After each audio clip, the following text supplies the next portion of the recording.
Yeah. were defective, and Yeah, that was true then.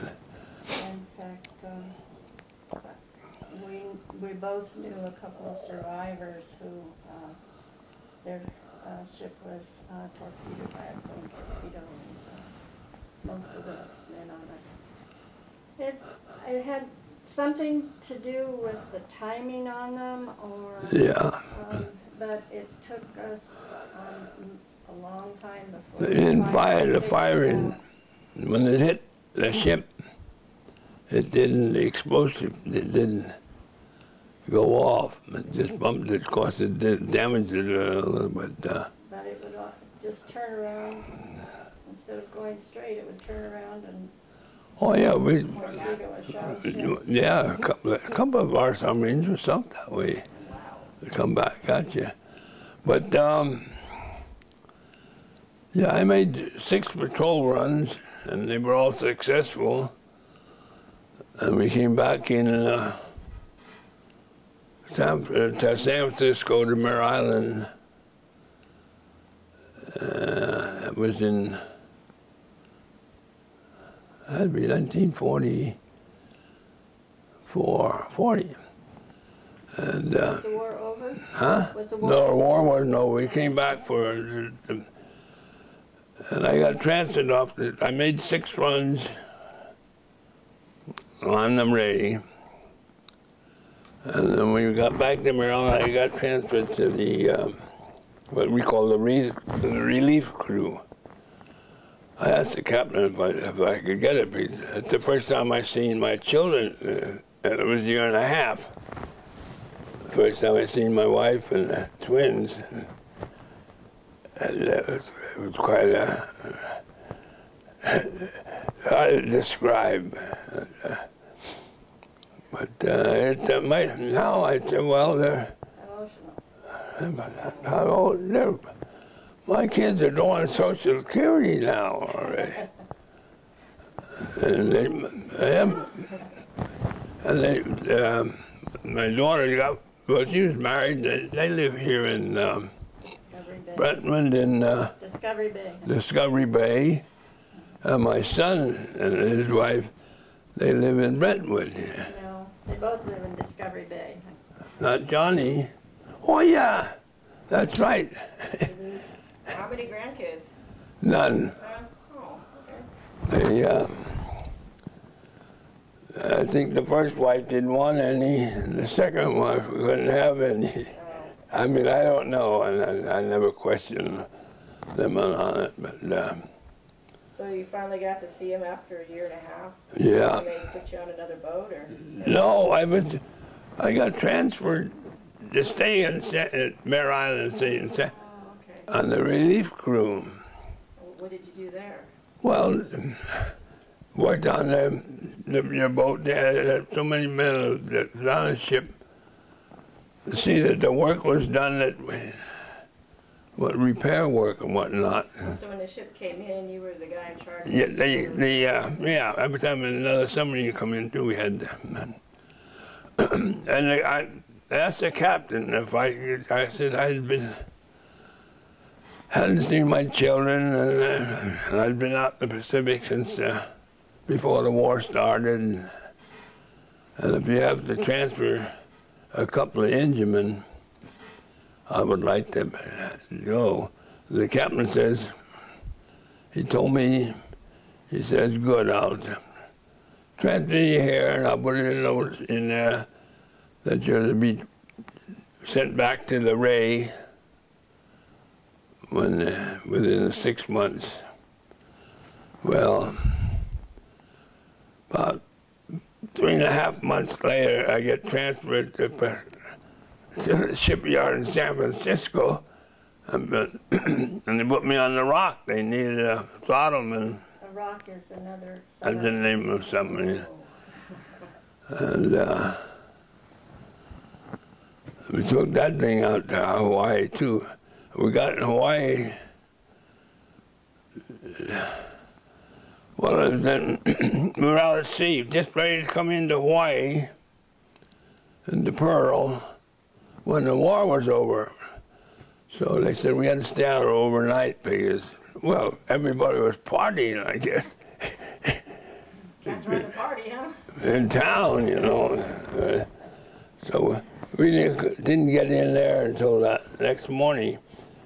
And I wish I had some pictures of it. I can't, but we had almost 20 submarines that all had come in.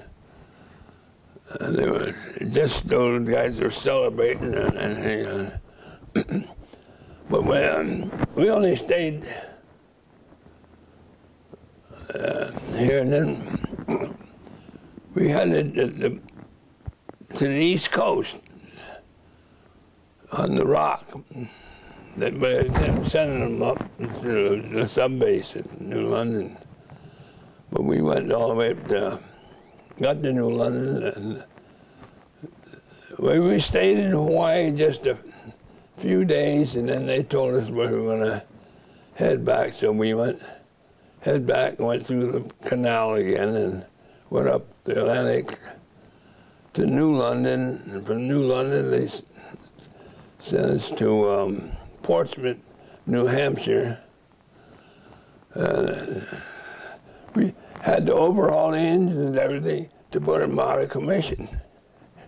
But it was done in a way that they could start up the engines and everything. In case they had to take them out of commission, they could, I can't think of the type. Mothball. Yeah. Something, storage. Yeah, they stored, but they stored a lot, about 40 or 50 ships were. They did that too. A few at Mare Island stayed. So from the Rock, all my 6 years was up. I was 46. So I got paid off. They sent me to New York and gave me my discharge, and then I come back to. You didn't re-up, huh? Not then. Well, I got a job in San Francisco as a boilermaker. I didn't want to go. I mean, I wanted to stay in the Navy, but my wife said you're going to have to pay her alimony because she's been taking care of these kids for almost 2 years, and so I wanted to stay in the Navy. I liked it well, but I got out, and I had a lousy time. I hated it, and I joined the reserve. They started. At each shipyard, they made a reserve division training. Well, I got to be an instructor, because I joined the reserves. And then they asked me if I'd like to come back on duty, be an instructor on the submarine that they were getting at Hunters Point. And I took it, but I had to sign in. We had to sign in for 1 year, and then you could get out again. But they could let you get out. They can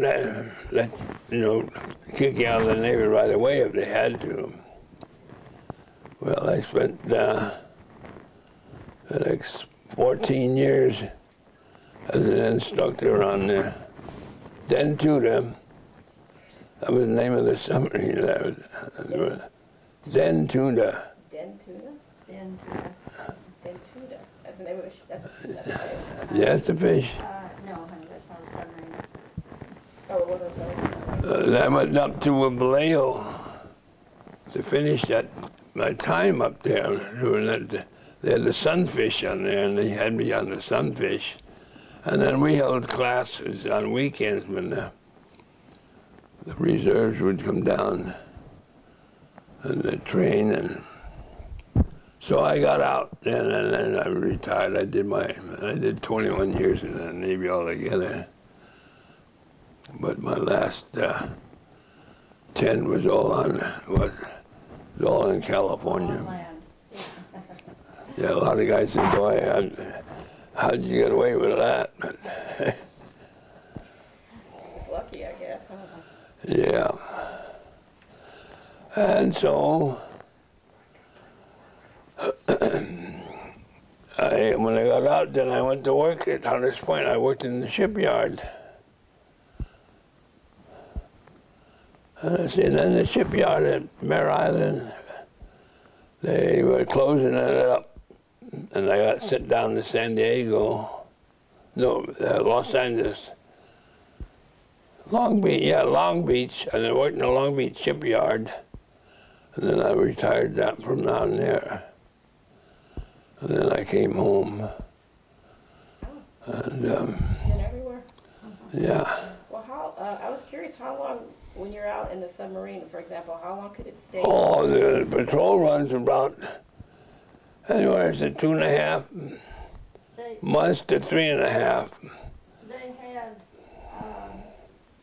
if you ran out of food, you had to go back. And if you ran out of torpedoes, you had to come back. Well, yeah, But some of them lasted as long as like 30 days. 30, more than that, that's only a month. I know. Yeah. I know. Oh, yeah, some guy, but the captains and you had to stay as long as you got your food and fuel. You always had to figure out Food, 3 months. Weapons. But how long could you stay underwater at one time? We, Full time, like 3 months? after 12 hours, it got pretty stuffy. Okay. Actually, they had to surface to charge their batteries. Their batteries had to be charged Well, that's right. Then up. Yeah. So, So at least every 12 hours or so they had to surface? no, you could do 2 days, depending on how much you use the batteries on. Okay. I think we had 100. And that's what was 124 batteries, and each one weighed over a ton. They were big batteries. They were all spaced in there. But if you run out of that, you couldn't stay. have you ever gone through the Pampanito in San Francisco? No, we went to the Bowfin, I think, Oh, in the Hawaii. Bowfin in Yeah, we Hawaii, did see that. yeah. Oh yeah, well that's the kind of boat I was on, identical to Bowfin. Yeah. Well, that's what Den Tula was in San Francisco. Now the one you got the Pampanito. Pampanita there in San Francisco now. Obviously, you weren't claustrophobic or anything. Huh? You weren't claustrophobic, obviously. No, that didn't. I mean, you got scared. You know, a lot of guys say, "Oh, that's all scared you." Heck, you're sitting there in the engine room and nothing, and they're dropping them bombs and shaking you up there. And then you had to stay silent. You had to, shut almost all the electricity off. You don't have the motors running. Yeah, we had battery lights anyway. But back in the motor room, that water was leaking. On one run we were on, we had to have what we call a bucket brigade. Got all the buckets on the ship, and they'd go out in the motor room, have them get it out of the bilges, and then bring it to us, and we had to put it in our bilges. Yeah, but it equal to water. I mean, they would, otherwise they would hit the big motors and everything in the motor room, and you had to get the water out of there. That was quite an experience on the submarines. Yeah.